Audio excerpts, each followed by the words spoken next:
ভোরের আলো ফোটার সাথে সাথেই মাঠে নেমে পড়েছেন নাজমুল শান্ত সহ ১১ ক্রিকেটার।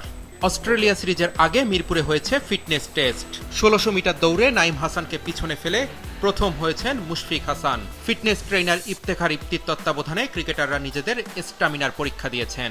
তবে ব্যক্তিগত কারণে মুশফিকুর রহিম সহ ফিটনেস টেস্ট দিতে আসেননি কয়েকজন ক্রিকেটার। মাঠে ক্রিকেটাররা ঘাম ঝরালেও স্বস্তিতে নেই বাংলাদেশ দল।